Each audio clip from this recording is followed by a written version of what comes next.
Welcome to the Fierce Kind Mama of Multiples podcast. This podcast is for anyone expecting or currently raising multiples, twins, triplets, or more. I speak to inspiring parents of multiples who have healed from unexpected pregnancies and birthing experiences and who candidly share the highs and lows of raising multiples. I also speak to the professionals that work with multiple birth families. Together, we cover the practicalities of raising more than one baby at a time, as well as enhancing the emotional well-being of caregivers and children alike. Come join us as we laugh, cry, and share our personal and professional wisdom on all things multiples. I am your host, Dr. Christina Kvetsa, and I am a fierce kind mama of multiples. On today's episode, I speak with Tiffany Rochester. Tiffany is fierce about nurturing families and supporting parents so that children can grow up slowly in the warm safety of both parents. She has a long history of supporting families through complex situations, including working with families of juvenile offenders, families raising neurodivergent, sexual, and gender minorities, and families post-separation, fostering one family across two homes. She is the founding CEO of Co-Parenting Companion, a business which provides coaching support to separated co-parents, with a focus on helping parents establish healthy boundaries and clear communication to find collaborative solutions. In this episode, Tiffany provides useful information for those parents who are separated and navigating shared care. I hope you enjoy this episode. So I'd love to welcome my guest to today's episode, Tiffany Rochester, CEO of the Co-Parenting Companion. Welcome, Tiffany. Lovely to have you here. Thanks so much, Christine. I'm really excited to be here. Yes, and I'm excited to have you here because we were speaking before I hit record, and it's lovely to see Tiffany again because we actually have recently met through a course that we were doing together, and we just spent some time, a brief weekend together in Sydney that seemed to fly by. So it's lovely to see you again online and to hear about your work. So I'd like to start with asking you about that. Tell us a bit about yourself, what it is you do, and how you came to be working in this area. Yeah, so I work with co-parents, and my history to getting there, I think I've always been passionate about supporting children and particularly teenagers. So early in my career, I thought that would look like me working directly with teenagers and children. When I started doing that work, what I realized was that I can't achieve a lot in 50-minute windows with children and teenagers compared to what I can achieve if I'm resourcing parents who spend far more hours with those children and teens. And so I then moved into working with families of repeat juvenile offenders. And one of the things that I found in working with those families, they were some of my greatest teachers, is that no parent wants their child to have a difficult ride through childhood and into adulthood. Those parents did not dream of their children ending up in detention. And what was happening was they were struggling. They were doing the best they could with the resources that they had, and they didn't know what else to do. And so often they'd been judged cruelly and unfairly by other services. And it was difficult sometimes going in to gain the trust of these families that they would be met with support for the struggles that they were going through. But that's so much more powerful to be able to work with parents to say, hey, where are you struggling? What's not working for you? And let's look at how we can get this working better. So that really shaped where I wanted to take the rest of my career. I moved from there into becoming a parent myself and working with other new parents in perinatal mental health. And similarly, I saw that transition into parenthood was a really tricky time for families and a lot of different role negotiations going on as parents figured out what parts of their own history of being parented they wanted to take in and how that was similar or different from their co-parents, as well as figuring out how do you divide up your time now that there are children, now that it's not just a couple. And so I found that I really enjoyed resourcing parents in that space. And then from there, I moved into resourcing parents raising neurodivergent children. And again, that's an area that is complicated and it's not well understood by the neuromajority. And so parents in those situations often feel quite isolated and lonely in that parenting experience. And then somehow that morphed into working with families that were navigating the legal system post-separation. And I started out at the tricky end, working with families that had been entrenched in family court for a long time. And it was heartbreaking work. And it was heartbreaking because these were people who'd been doing it really, really tough for a lot of years and whose children had been suffering in that time as well, where hundreds and thousands of dollars had been spent on legal costs and magistrates and lawyers. And these families were stuck in this conflict system. But it seemed like there hadn't been a service earlier on that had gone in and said, hey, this is how you two can separate well. This is how the two of you can co-parent well as one family across two homes. And it felt far too late to be going in and resourcing families once they got to that point. So I changed where I was putting my attention and my energy into focusing on supporting parents in the early stages of separation to separate well, to create a healthy family across two homes.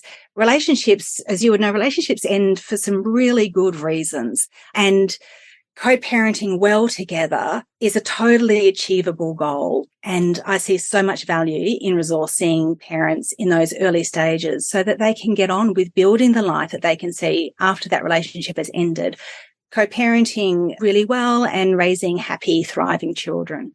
Wow, that's amazing, Tiffany. I mean, I really loved hearing about the depth of your experience and also kind of the way that that's shifted and morphed and evolved into what it is now. And I was wondering if you could, speak a little bit more about that, because it sounds like what was loud and clear to me was what motivated you to start the co-parenting companion, a business, is around this idea of prevention and really getting in early. Could you speak to a little bit more about that? I mean, do I have that right? Is that kind of... Yeah, very much so. There's not a lot of manuals for how to separate well. There are divorce coaches who will tell you how to have a good, strong divorce and build your life after that.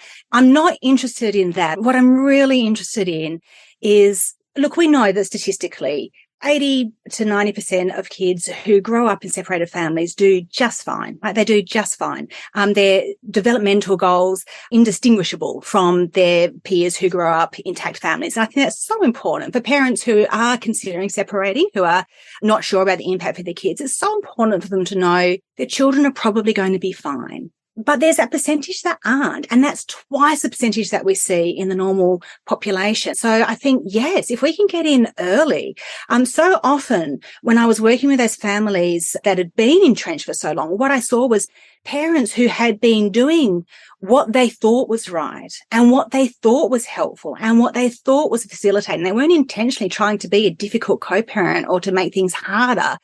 They just didn't have someone saying that strategy is not going to work for you. And then moving into the early intervention space, what I find is that most co-parents are very open to the idea of finding out what works and dropping the fight for being right in favor of doing what works. And, it's a fraction of time and it's a fraction of money compared to those costs that get sunk into both time costs and financial costs and emotional that get sunk into long battles. So yes, I'm very much about prevention rather than later on an intervention. Yes. And when you were speaking too, I wondered if it's important in your work, when you work with co-parents, whether there's this emphasis or there's this need to kind of individualize the approach, because I guess what I wonder is if sometimes, co-parents might have an idea in their mind about the arrangements and how that's going to look, and then maybe the child is not responding. Does that sometimes happen where it needs to be tweaked or refined for the particular children in this family? If that makes sense?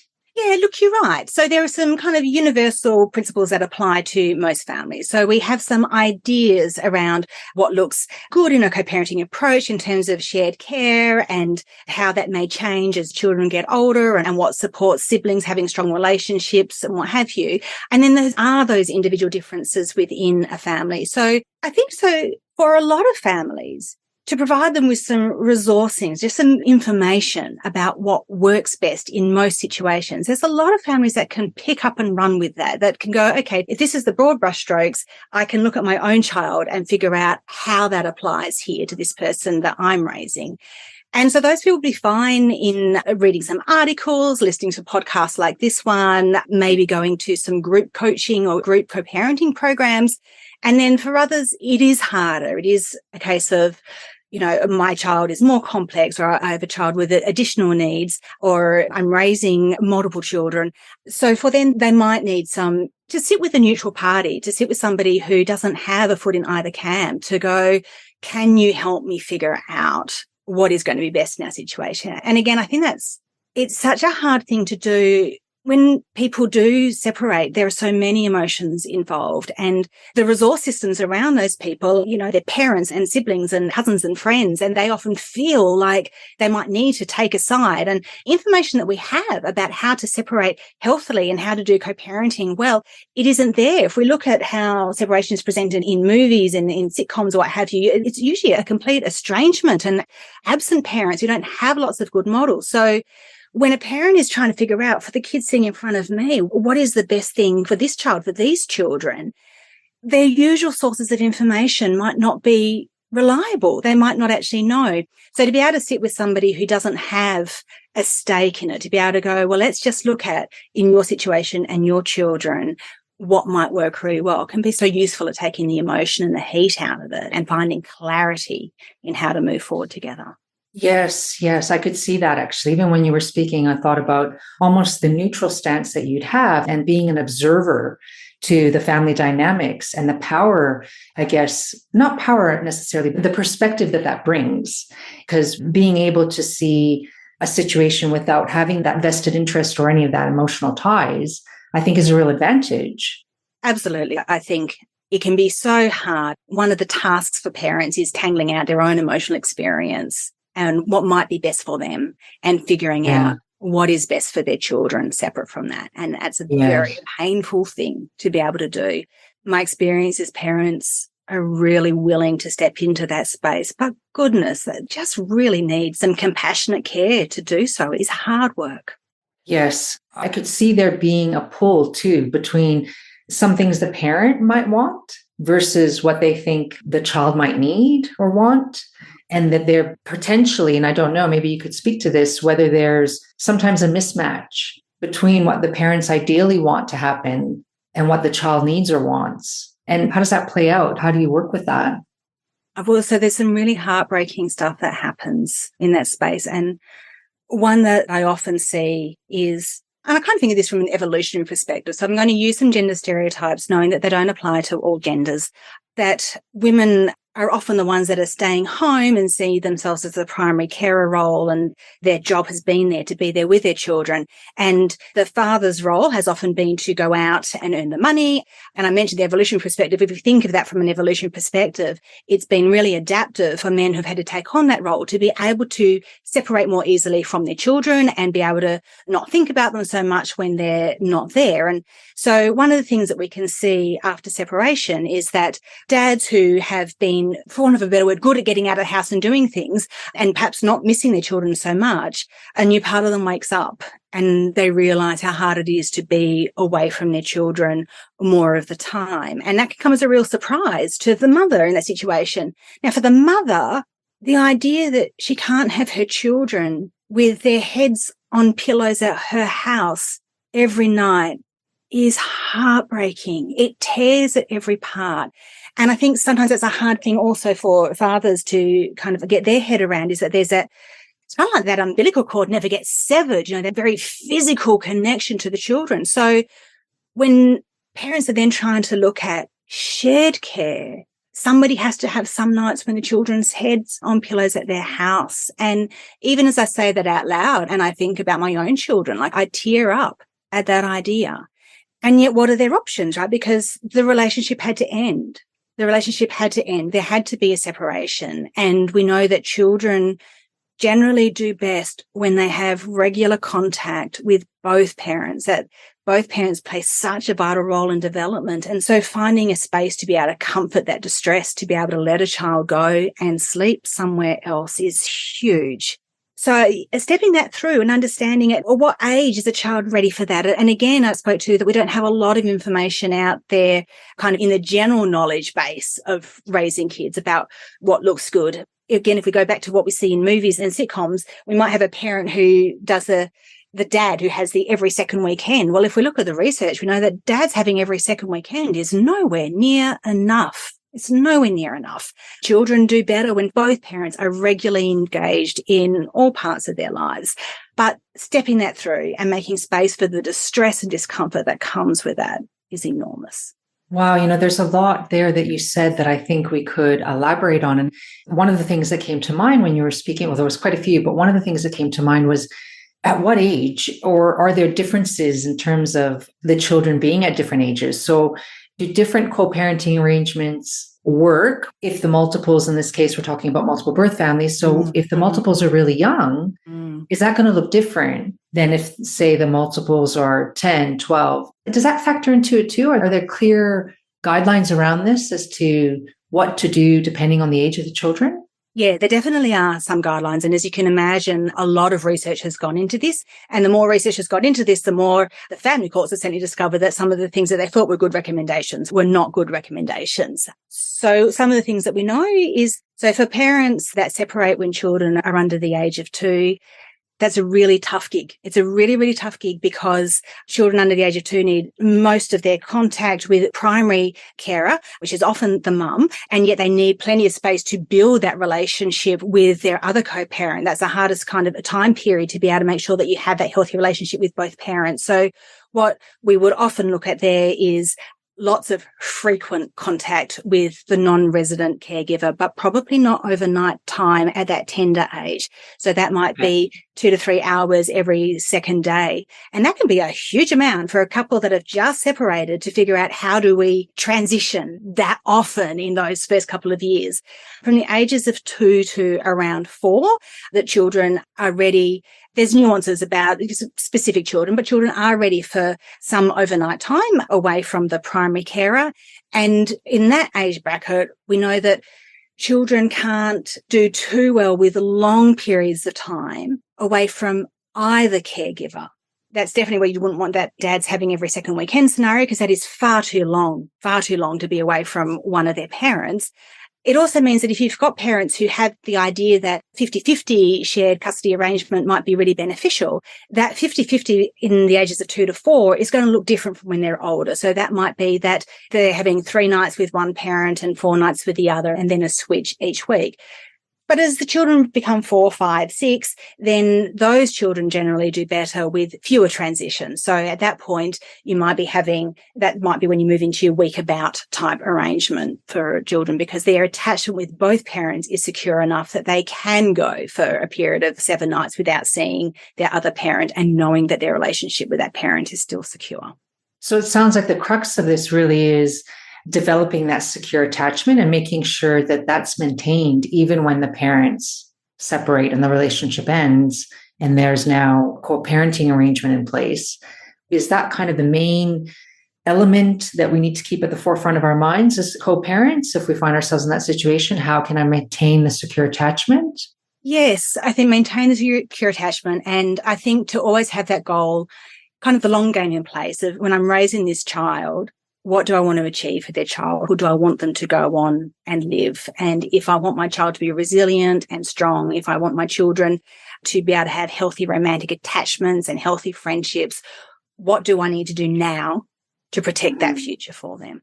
Yeah. And so can you speak to that about the effects of co-parenting on children and how we can safeguard against any negative? Because I imagine some people might be listening to this who might be going through maybe just an initial process of separating from their partner. And I imagine they're worried, what's going to happen? How is it going to affect the kids? And I imagine even some couples stay together for longer than maybe they should have because they think if they split up that that's going to be worse for the kids. Could you speak a bit about that, the effects of all of this on children and how parents can safeguard? Yeah. So the first thing that I would say is raising kids across separated homes is harder. So if you're at the very early stages of figuring out what the future of your relationship is with your co-parent, get help early, get support early if there is a way, and there often is. I think one of the things I learned in that perinatal space was the number of marriages that had ended because they didn't know that one of the parents had postnatal depression or anxiety. So there'd been a big disruption in the relationship, but it wasn't to do with there being something wrong with the parents. It was to do with the huge transition into parenthood. And I imagine particularly for parents of multiples, that'd be a really high risk time. So that would be my first, is that if you're not sure whether or not your relationship is on the rocks, get help early. It's easier to invest in saving a relationship than it is to separate. There's definitely, if you're looking at kind of leveling up in your co-parenting game, it is far harder to do it across two homes. But then the next part is, if the relationship is over, if you know that you're done, then again, we need to think about what is the long game that we are wanting to model for our kids. And I would say, do you want to model for your kids what a healthy romantic attachment looks like? What does a healthy relationship look like? And if you are staying with somebody that you are not in love with, what are you modeling to your children? And what are you exposing your children to? So in terms of risks for children, we know that the biggest risk is being exposed to conflict, and conflict both before separation and after separation. The more that they're exposed to conflict between their parents, the worse their outcomes are likely to be. And so my advice is, when a relationship is done, focus on separating well. Don't stay together for the children.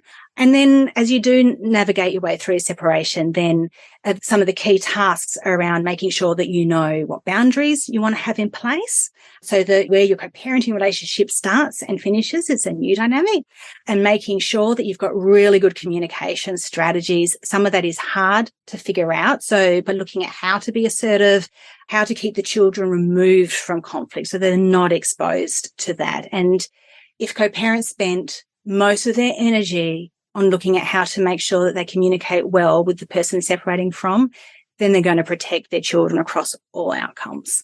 Yes, wow. And I imagine that that is probably one of the hardest things for separated couples to do, because often there's a breakdown in communication. And that's why, that partly explains why the relationship didn't last, or there's conflict, like you said. And that's the reason why, part of the reason why the relationship has ended. And so what I'm hearing you say, which is so important, I think where co-parents need support is in that, right? And how to not show the conflict in front of the children, how to communicate well. So they're still modeling that, so the children have that in their mind when they go on to have they form their relationships. I imagine that's probably one of the hardest things as a co-parent, and those boundaries as well. And it's not so much about the children not seeing any conflict, but about them seeing conflict dealt with in a healthy way. And in fact, children do better if they see conflict healthily resolved, because conflict is a part of life. They're going to have that. But yeah, you're right. And if we look at those being the two of the key targets in a separating couple, is to manage boundaries and have good communication skills. Well, then yes, if we're looking at that earlier part when things might be feeling rocky, if people spend some time there investing in, now that we have these children, what boundaries do we want to hold? How do we want to negotiate that navigating of, when do I get to the gym? And when do you get to the gym? I say that, and yet I actually have no interest in getting to the gym. But when do I get to spend time with my sewing machine? And negotiating all of that, that's so hard. So negotiating those new boundaries, and then looking at, how do we communicate when we're tired? How do I communicate that my needs are not being met? How do I do that well now in these early stages? How many relationships could be saved if they understand that there's not something fundamentally wrong in their relationship or fundamentally wrong with their partner? They just, for whatever reason, haven't learned some effective communication strategies for when they're under pressure and stress. Hi there, fierce kind mama. Are you expecting multiples and wondering how you're going to cope when the babies arrive? Or do you already have multiples at home and wonder, will this ever get easier? First of all, let me say loud and clear, I get it. Feeling overwhelmed in motherhood is really common, and us mothers of multiples are particularly prone to feeling sometimes like it's all too much. I know for myself that becoming a first-time mother to twins at the age of 40 was a huge adjustment, physically and psychologically. So I've taken my years of training in mental health and my experience coaching mothers of multiples and put together a guide with my 5 top tips for overcoming overwhelm as a multiple birth parent. This guide is free, of course, and it doesn't matter what age multiples you have. You may be pregnant, or your multiples might have already left home. The principles apply to all parents of multiples. And because I know you're short on time, I've broken down the tips into easy-to-read chunks that you can begin implementing straight away. You can get your free copy now by signing up at my website, fiercekindmama.com. Yes, and I hear this a lot from speaking with multiple birth parents, so families where, you bring in a child and that creates into the couple, all of a sudden has a child, and that can certainly create a lot of stress, and there's an adjustment and adjustment to parenthood, but then it changes the relationship. But then bringing in multiples where the family's having twins or triplets or even higher order multiples, all of a sudden it's almost like a new level of stress and adjustment. And often I've even heard of families talking about they have other children, so singletons, but then when the twins come along, as they might say, or the triplets come along, it's just like, wow, it changes everything. And I think, what I'm hearing you say, which is really reassuring and important, I think, to know is that a lot of this stuff can be, if addressed early, sometimes the relationship can be saved. But when it's not, there are resources and support out there to help co-parents navigate a new phase that's come along. And I wonder if you could speak a bit about that, how you, in your business, your co-parenting companion, if you could talk us through maybe what that looks like or how you work with co-parents specifically, maybe even, I don't know if you could give some examples, maybe that would help us just put things into context, if you can. But yeah, just kind of speaking to how does it actually look when co-parents find themselves in this situation and come to work with you? Yeah, so there's several ways that I might work with co-parents. So one is that I offer a membership-based program. And the reason for that is multifold. One is because co-parenting brings different challenges all throughout the year, whether you're navigating Christmas or birthdays or Mother's Day and Father's Day, or who's going to go to school concerts and can you both go to the school concerts, and who's going to organize the costumes and who's taking the kid to the dentist. Like the whole way through the year, there's all of these different challenges. So in the group program, one of the things that I do is I provide information that pretty much all co-parents probably need to know that week. So we look at what are the things you need to do this week to stay on top of your co-parenting game. Along with that, then we have some group coaching calls so that we can bring together like-minded co-parents who really care to be collaborative, to communicate well, who want to have that one family across two homes and to be able to work together because, of course, there are so many similarities for the difficulties that these parents are facing. And often there's that sense of isolation because they've separated, but maybe there's a lot of people around them who are still not in that situation or got lost in really toxic Facebook groups that aren't modeling a healthy way to do that co-parenting.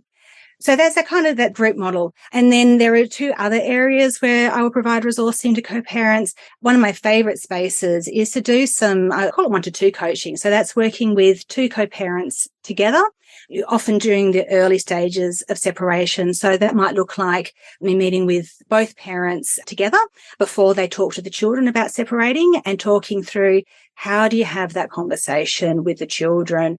Who's there? What are the key points that you get across? How do you tell that? What's the timing of that conversation in the context of your family? And then what does that first week look like? And then after that, what does the first month look like? And then after that, what does the first 6 months look like? And we might work on a parenting agreement.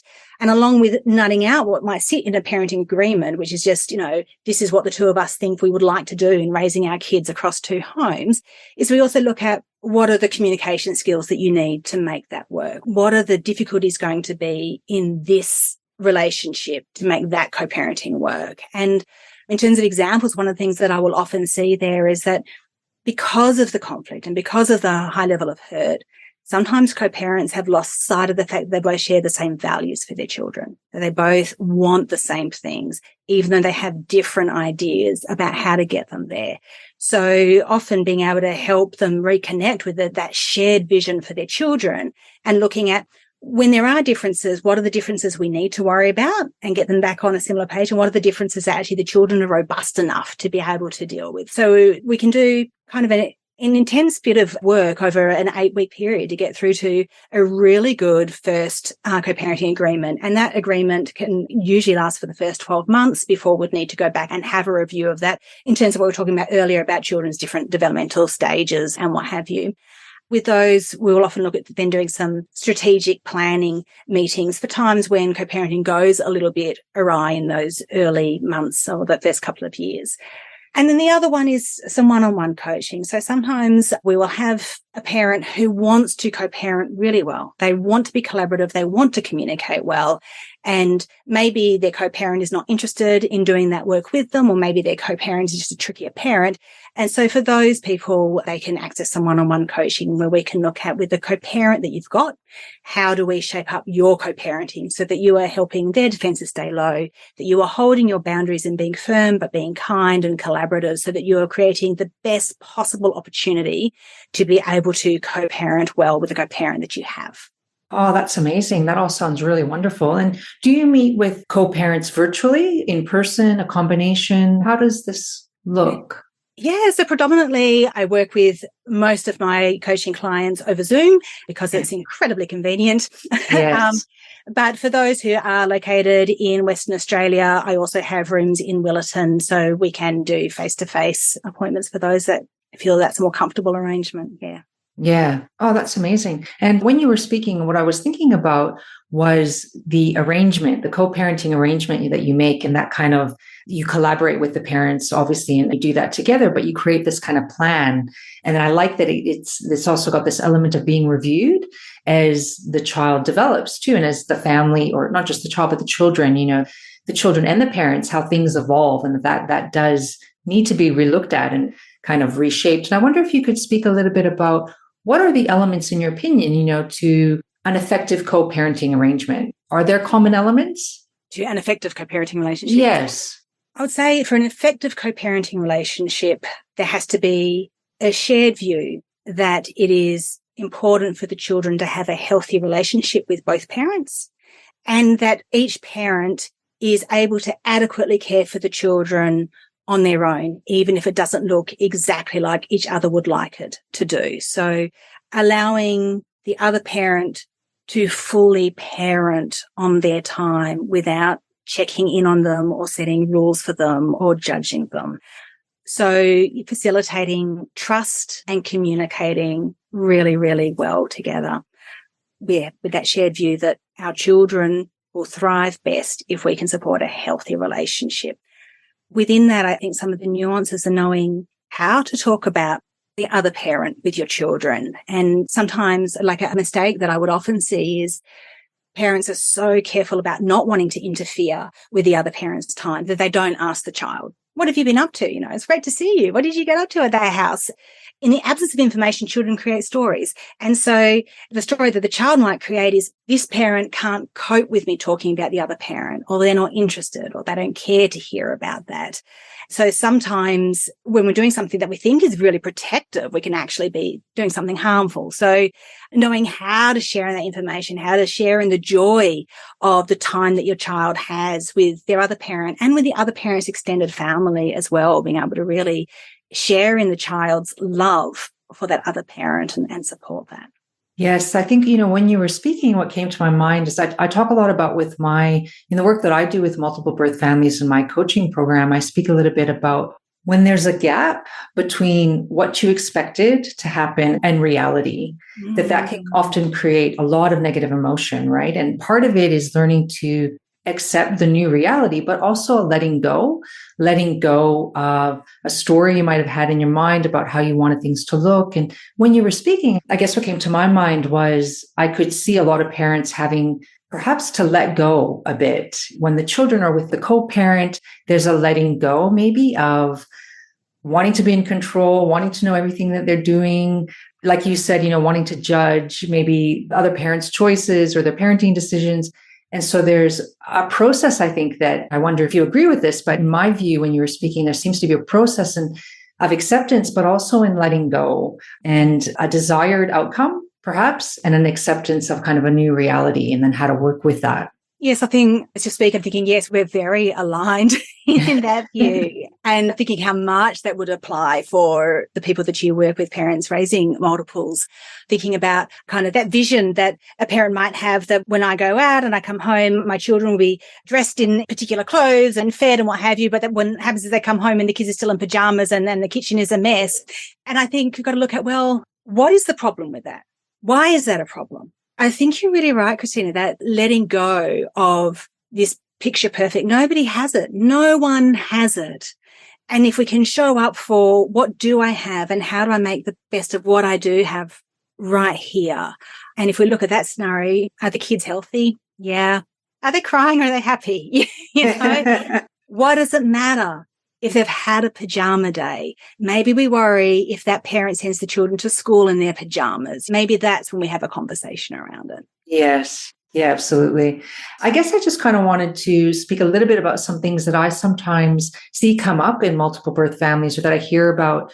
In particular, when multiple birth families the parents are separating, there's a couple of things that come up around how to navigate that. So one example is I've seen a few times parents who've separated. So they've decided the relationship is over, but because financially it's very, very difficult and a strain on them to actually find their own residences, they end up still living in the same household, but effectively they're no longer in a relationship. Have you ever come across that situation, or have any advice for multiple birth families that might find themselves in that situation? It's certainly not an uncommon situation at all. And indeed, in the early stages of separation, there's a lot of parents who choose that as an option, as providing some stability for the children. So they can choose that as an option, or sometimes parents will choose nesting as an option. So that's where the children stay in the one place and one parent moves in and out and the other parent moves in and out, but they keep costs lower by it being the same other place they go to. To stay in the same residence after the relationship has ended is a much tougher ask, because you are having to do all of that emotional processing while that person is still right there and in your face. So one of the things that I would say is, if that is your situation, do what you can to get some resourcing for the two of you, probably both separately and together, about how to care for your heart. And in caring for your heart and caring for your distress, also looking at how on earth are you going to keep those boundaries really, really clear? If one parent is out in the garage, then looking at when do they come in and how do you interact when they're in a shared space?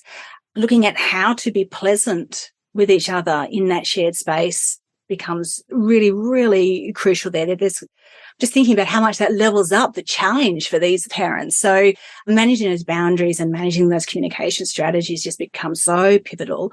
I would also say that it is really important to be clear with the children that this is now a separated arrangement, that hiding information from the kids, we want to keep information at a developmentally appropriate level. The children don't need to know why a relationship has ended. And in fact, generally, I would say protect children from that. The only thing that they need to know is that whilst the two of you love all the children immensely, that you're no longer in a relationship together. But they need to know that that's what's happening. That's why parents are in separate bedrooms. That's why parents moved out to the garage, because again, that protects their view of what a healthy romantic relationship looks like, and also helps them understand these are the boundaries that we are now navigating. And then the other part that I would say in that is meet with a financial advisor or an accountant, somebody who specializes in separations. And the best place I would suggest for finding those is to go to Collaborative Professionals. I think it's collaborativeprofessionals.com.au, but I'll have to check and you can put in the show notes. So those are people who have directly done training in how to help co-parents reach out of court agreements without conflict, focused on collaboration. So they are people who absolutely want to help you find a rapid solution that works for both parties. And then they can step you through to work out, is there fat in your budget somewhere that you're not aware of? Is there another way of working these finances? Because I would really want to encourage parents to find a way to have separate spaces as soon as possible. Yes. Okay. Yes. I think that is probably the ideal, isn't it? And again, the importance of those boundaries and communication, and great that you put out there that suggestion of where people can go to get some more support around looking at their financial situation, where they might be able to make changes there to help facilitate a separate kind of space and living for themselves, which is probably going to be important in the long term.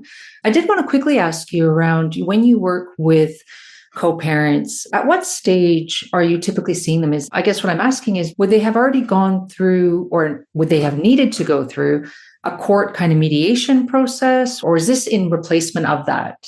There is no need for parents to have to go through a court process. So there are plenty of ways of having a very successful, healthy separation, both in terms of co-parenting and in terms of financial separation, without ever going near a courtroom. And if you're able to work well, if you're able to communicate with your co-parent, like I would so advocate for that, because as soon as you start involving lawyers as part of your negotiation process, that ups your costs substantially, it ups your stress levels. It makes it a harder process for everybody. Now, having said that, consulting a lawyer full stop, that's not an adversarial process and can often be a very useful starting point to just have a meet and greet with a lawyer. Again, I would suggest looking for somebody who works as a collaborative professional, because you know that they are focused on keeping you out of court and finding a good resolution. And that can be really useful for just knowing what is a fair agreement. Particularly, I only deal with the co-parenting side. The financials, that's not my bag. And so figuring that stuff out, what is fair? What should I expect? What does happen with superannuation and what does happen with school expenses? All of those things, just an initial meeting with someone to just step you through and go, these are the laws that apply, or these are the things you are entitled to and you aren't entitled to. A friend of mine, unfortunately, had a co-parent who wanted to put her in a very unfair position, and she felt quite helpless. And went and had that initial consult with her lawyer. The lawyer was able to say, actually, that's completely inappropriate. And the great thing there was when she fed that back to her co-parent, whilst her initial response wasn't great, they then went and had an initial consultation with their lawyer who said the same thing. And that then led to a really rapid movement through that process, because they now both understood what their rights and responsibilities were. Yes. So I'd say, involving somebody, a financial advisor or a lawyer early doesn't mean that the process is adversarial. But then in terms of that healthy separation, so yes, I talked about the parenting agreement. A parenting agreement doesn't have legal standing. You can register it with the court. You can make it have legal standing, but it doesn't of its own. If you went up the conflict trajectory and ended up in court, they would look at it and say, oh, we can see what your intentions are. So it has some meaning. But I would say there is so much more value in figuring out how do we get an agreement to work because we know how to collaborate together than there is in saying, how do I get a document where I can punish you if you don't hold up to your end of the deal? As soon as we're looking at punishment, there's very little that we can do. The family court system is slow. It is not a quick responder. It's limited in what it can put in place. And punishment, as you and I know, punishment isn't a great teacher. It doesn't create the change that we want. So I would suggest that parents are far better off looking at how do we communicate well and how do we reach an agreement that feels comfortable for both of us, that we understand, that we both want to do. You don't need to worry about whether or not it's got legal standing because you are never going near a courtroom. Yes, yes. And I think that that's really key, isn't it? It's almost like there are two paths here that can be taken. And one screams to me, conflict, and we need resolution. We need other people in telling us how we can manage this. And the other path, how you're describing it, seems much more like, let's make the path our own. And then let's work together to make this more of a smooth. Sure, there are going to be bumps in the road along the way, but we can work that out as a family. Even though we're separated, we still have a family together. Is that kind of how you see it? So much so. And I think what I'd say is, I've worked with people who have spent $100,000, $200,000 on a court process and they are still stuck in it. And I don't know what your finances are like, but I don't have that money sitting aside just in case I have to go into a court battle. So these people have drawn down from their parents' retirement savings. And so I look at that and I go, yeah, that's one option. And you mentioned earlier about the financial situation that is harder for families of multiples. So I think, well, what if we take that $100,000 figure? And what if instead we spend $5,000 to $10,000 on doing some coaching on how to get our co-parenting really cohesive? And then let's take the balance of that, split it in two since we're two homes now, and let's take the kids to Europe. Let's do something amazing and fun with that money. Yes, well, I'd be up for that plan. That's the plan I'm signing up for. Yeah, me too. Yes. There was one more question I wanted to ask around that comes up sometimes, and the problems that I sometimes see people who have separated and they're navigating this. And they talk about with multiple birth families, needing a lot of support. So the parent who becomes, I suppose, seen as the primary caregiver might feel they need more support now that the other parent is no longer in the home. And what they want to do is move interstate or even overseas, closer to their own family and friends, say, that they might not have here available. Can you speak to how that arrangement, what happens there maybe, and what people need to be aware of? So first of all, I would say like my whole heart goes to parents who find themselves in that situation, because raising kids is hard. Raising multiples is tougher again.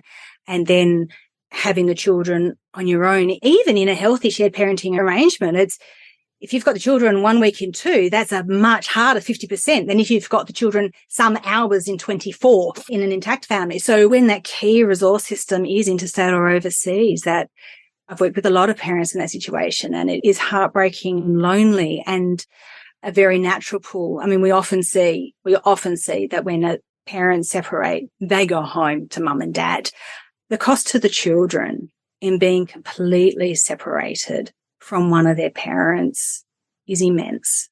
If we look at those earlier parts of our conversation around maintaining that secure attachment, it is a much harder thing to do if there is interstate travel or if there is overseas travel. Again, this is something that's going to change according to the ages of the children. So if you've got a 10-year-old and a 12-year-old, that's a much more doable thing. Those children can catch planes. They can probably spend longer periods of time on holidays and what have you with a non-custodial parent. But also, if we look at your reasoning there, the load of having triplets that are 10 is a different load from having triplets that are 3. What I would say is go carefully. If you are looking at relocation as one of your options, I would encourage you to look at within that support system, are there more ways that your family could come to you and spend extended periods of time resourcing you that way? Are there more ways that you could build your local ecology here so that you have some of that resource system here? And if the answer to all of that is no, and you really feel that in the best interest of your children, your family, for you to relocate, that would be the point where I would say make sure that you have consulted with a family lawyer and consulted probably at that point with a mental health professional around the risks and benefits to your children, to make sure that you're looking at what is best for your children in that situation. Again, it might be that for some parents, the children will be better off separated from one parent because of the amount of resourcing that family can provide over here. But sometimes that's not going to be the case, and it's a much harder thing. And those are often, you can come to an arrangement outside of court for that to happen. You would have to have an incredibly collaborative, understanding co-parent for that to happen. Yes. So you are more likely looking at a court process to go down that line. Yes, yes. As you were saying, it does sound like it does need to be a very individualized approach here. And there's no really blanket rules, no hard and fast rules, but seeking those supports, getting the information, and recognizing that in that situation will most likely need to be resolved, or at least a plan would need to be put in place that is court resolved, if you like, resolved in court. And again, and that may be, when we talk about court processes, that could be a mediation process. There's so many steps before you end up in a courtroom. So for all of those who are listening, who are a bit nervous about the decisions ahead of them, there are so many ways to reach a legal agreement outside of a courtroom. And there are plenty of legal professionals who want to help you. And the thing that I would say about that is that lawyers, like any professional, rely on word of mouth. That's one of our best sources of referral. And a lawyer who's going to get good word of mouth referrals is the kind of lawyer who helps you stay out of court, resolve things quickly, and not spend a lot of money. So there's this kind of myth around that lawyers are out to keep you in a legal process for as long as possible. I'm sure they do exist, but the bulk of them, they just want to get good, healthy outcomes. There is so much work, unfortunately, so much work going around. They don't need to keep people hanging on. They can just get you a good resolution and move on to the next person who also needs their support. Yes. Oh, that's wonderful that you brought that up, because I think that'll give a lot of hope to families knowing that there are options and it doesn't have to be a lengthy, costly endeavor. And it also doesn't even have to necessarily, I think, what's been really clear to me anyway, what we've been talking about today, is it doesn't have to be adversarial. No. You can keep it kind and establish that communication and good boundaries. So I'd love to, I'm aware of the time, and I would love to just have you speak about your services, who they're for, who maybe they're not suitable for, and where people can find out more about you and the services that you provide. Absolutely. So as I mentioned earlier, I offer a group coaching membership program, and that opens twice a year for enrollments for that. People can also access coaching with their co-parent together or some coaching for themselves one-on-one. My website is coparentingcompanion.au. So people are welcome to go there and have a good fossick through to get a sense of who I am and what I do and how I work, or to book a call with me to just have a chat through whether or not I'm the right fit for them. I am very much focused on co-parents who want to collaborate, who want to have a healthy co-parenting relationship. So if we have a listener who has the view that their co-parent should not be involved in the life of their children, I'm not the right fit for that. I won't work for those goals. So that would be a no. And I also don't work in the areas of substantiated family violence, because that is a more complex area. And I think for those families, coaching is often not a sufficient service. So I would recommend that they would seek help through a mental health professional. I'll start with some advice from a collaborative lawyer. Wonderful. Thank you so much for that, Tiffany. We'll put all of those details in the show notes as well. I just want to thank you so much for being a guest on today's episode and for providing your knowledge and expertise in this area. Thank you so much. It's been a real pleasure meeting with you today. Thank you so much for having me on. And as we were talking, it's been such a delight to talk with you. And I was thinking about how, I spoke at the start about my desire to resource families who have a more complicated situation than others. And I was thinking, we've chosen different areas, but Christina, you and I are aligned on that same mission, aren't we? And I really love what you do. And I think you offer such great value to the families that you serve. So it's been a real delight and privilege to spend this time. Thanks so much for having me on. Thank you so much. Thanks for listening to today's episode. If you like what you've heard, then please consider subscribing and leaving a review so that other expectant and current parents of multiples like yourself can find this podcast and the valuable information it contains. I would be so very grateful if you left a review and shared this with anyone you think could benefit from listening. If you have a particular topic you'd like me to cover on this podcast, feel free to reach out to me via my website, fiercekindmama.com. Or connect with me on social media. I'm on Instagram and Facebook as Fierce Kind Mama of Multiples. New episodes are released every fortnight, so we'll see you back here real soon. Any advice and information in this podcast is general only and has been prepared without taking into account your particular circumstances and needs. For tailored, individualized advice, please consult with a qualified professional.